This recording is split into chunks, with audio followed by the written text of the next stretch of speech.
재판에 개입한 혐의를 받는 임성근 전 부장판사가 1심에 이어서 항소심에서도 무죄를 선고받았습니다. 사법부의 제19 봐주기 아니냐는 비판도 나옵니다. 신장식 변호사와 관련된 내용을 살펴보도록 하겠습니다. 예, 어서 오십시오. 네, 안녕하세요. 자, 뭐 정리는 좀 해야 될 것 같습니다. 임성근 전 부장판사 이렇게 돼 있는데 당시 문제가 될 당시에 서울중앙지방법원의 형사 수석 부장판사, 동료 부장판사의 재판에 개입했다. 이건데 결국 그래서 혐의는 직권남용 권리행사 방해. 네. 무죄가 된 이유는 뭡니까? 직권이 없었다라는 겁니다.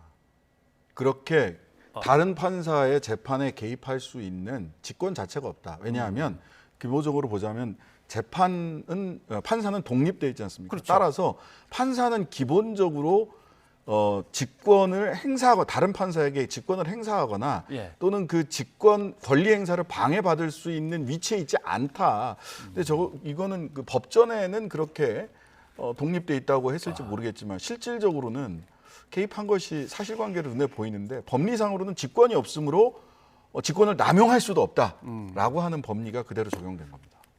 그런데 판사라는 그 직위를 갖고 있는 분들은 100% 순수한 아무로부터도 그러니까요. 영향을 안 받고 아무한테도 영향을 안 주는 각각 독립된 존재라고 하는데 분명히 연락을 해서 재판에 대해서 이래라 저래라 뭐 얘기는 좀 한 것 같고 그것도 재판부가 인정하는 거 아니에요? 예, 그런데도 불구하고 그러니까 당위와 현실을 구분하지 않고 판단한 거다. 당위적으로는 독립돼 있어야 되는 것이 맞습니다. 맞는데. 근데 사실상 구체적으로 벌어진 사건은 사실은 직권을 넘어서서 어찌 보면 재판에 개입했다라는 사실이 드러났는데 법리상 직권이 없으니까 권리 행사를 방해할 수도 없다라고 하는 법리를 얘기를 한 거고요. 다만 또 한편에서 보자면 이민걸, 이규진 이 두 분은 직권남용 권리 행사가 인정이 됐거든요. 1심에서. 근데 이분들은 이제 법원 행정처 내지는 법원 행정 권한을 가지고 있었기 때문에 그러한 직권을 이용해서 재판에 개입했다라는 논리고요. 형사 수석부장은 그러면 재판에 개입할 직권이 없었다. 이걸 법원 행정처의 권한은 직권으로 인정을 하고 수석부장의 이 권리를 행사한 것은 수석부장이 움직인 것은 직권이 없었다라고 인정하는 것은 조금 국민의 상식의 눈에서는 좀 납득하기 어렵죠. 그러면 상식으로는 직권이 있는데 개입을 했으면 직권 남용이 되는데 직권도 없는데도 개입을 했으면 그거는 더 나쁜 거죠, 사실은. 상식의 선에서는 되는데 아닌가요? 그런데 이게 이제 양승태 전 대법원장 판결에서부터 직권남용 권리행사 방해의 법리를 굉장히 엄격하게 법원이 적용을 하기를 시작했고 그 임성근 부장판사 1심, 2심에서도 동일하게 직권이 없으면 남용할 수도 없다라는 굉장히 형식적이고 기계적인 논리로 무죄 판결을 했습니다.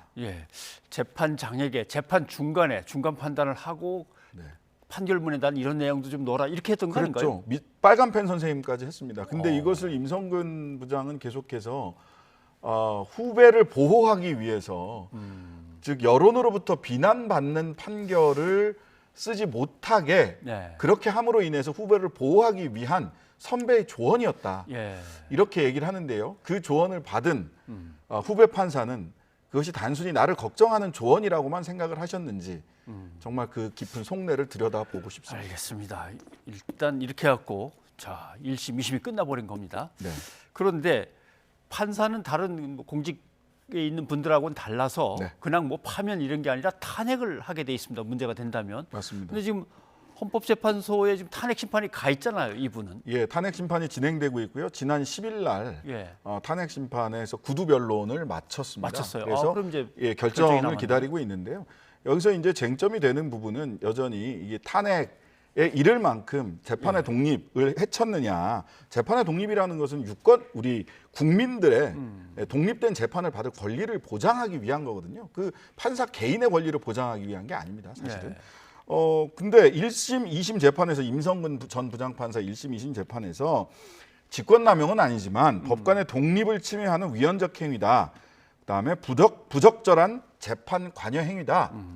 법리상 유죄는 아니지만 이거는 위헌적이고 재판 관여한 행위다라고 하는 점은 1심, 2심 판결에도 인정이 됐습니다. 그래서 사실은 재판 관여 행위다라는 점은 탄핵 재판 과정에서도 인정이 될 것으로 보이는데 쟁점은 결과적으로는 이게 올해 2월 4일 날 국회에서 탄핵 소추안이 의결됐는데 2월 28일 날 퇴임을 했거든요. 그러니까 이미 퇴임을 했는데 탄핵 결정을 하는 것이 헌재에서 이것이 적법한 행위냐라고 예. 하는 소위 이거는 탄핵 심판의 대상이 되지 않는다. 이미 퇴임을 했기 때문에 예, 이 여부가 더 중요하게 지금 쟁점으로 남아 있습니다. 그거 지켜봐야 될 이제 핵심 쟁점이 되겠군요. 네네. 그리고 어제 정경심 교수의 이제 재판 그 동안에 이제 쭉 설명을 늘 해왔던 것은 증언들이 자꾸 뒤집히는 번복되는 사태가 벌어졌고 새로운 증거들이 나왔고 그걸 재판부가 과연 어떤 식으로 합리적인 판단을 내리거나 증명에 대해서 나름대로 인식을 할 거냐라고 생각을 해서 상당히 귀를 기울여 들었는데 아예 판단조차 안 한 것처럼 돼 있어서 이래도 되는 겁니까? 어떤 겁니까 이거? 그러니까 동영상 속 여성이 조민인지는 확인서의 허위성 여부에 영향이 없어 따로 판단하지 않는다.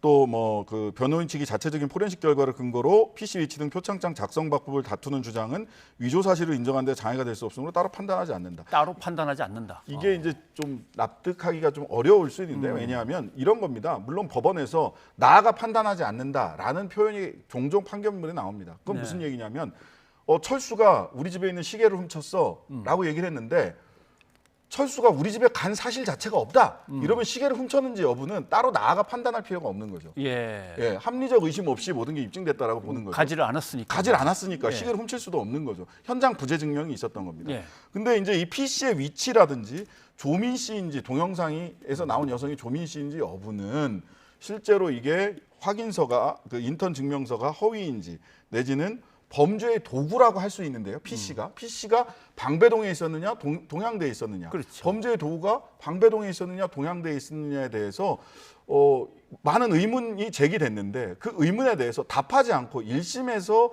나왔던 증거만을 가지고 판단했다라는 거는 글쎄요. 이게 판단을 회피한 것 아닌가라는 의구심을 지울 수가 없습니다. 근데 이제 조국 전 장관 가족에게는 이제 예를 들면 이 문제와 관련해서는 대법원에 가야 됩니다. 대법원은 뭐 그런 사실을 가지고 뭐 따지고 증거를 분석하고 이러는 건 아니고 법률 심리니까 그것은 그럼 뭘 따질 수 있는 겁니까? 우선 그런 증거를 충분히 들여다보지 않았다. 특히 그 장모 씨, 그 조민 씨의 친구인 장모 씨의 진술이 바뀌기도 하고 했는데 이 부분을 공판을 제기해서 정식으로 재판정에서 다루지 않았거든요. 이런 부분들을 보면 심리가 미진했다. 심리 미진도 대법에서 들여다볼 수 있습니다. 심리 미준이 있고요. 그다음에 위법 수집 증거, 그 PC를 검찰이 확보하는 과정에서 위법이 있었던 거 아니냐. 그럼 위법 수집 증거와 관련돼서는 법리상의 다툼이 있고요. 그다음에 미공개 정보 이용의 법리, 그다음에 증거 은닉 교사의 법리, 그다음에 업무 방해가 실제로 일어났었던 거냐. 이게 가사, 허위라고 하더라도 업무 방해라고 볼 수 있느냐라는 방해를 받았느냐? 예, 실제로. 뭐 서울대 의전원 같은 경우는 1차만 합격하고 2차에서는 이미 떨어졌기 때문에 실제로 업무 방해를 받았느냐. 이런 법리상의 다툼은 여전히 남아 있다라고 보입니다. 알겠습니다. 오늘 여기까지 듣도록 하겠습니다. 신 변호사님 고맙습니다. 네, 감사합니다.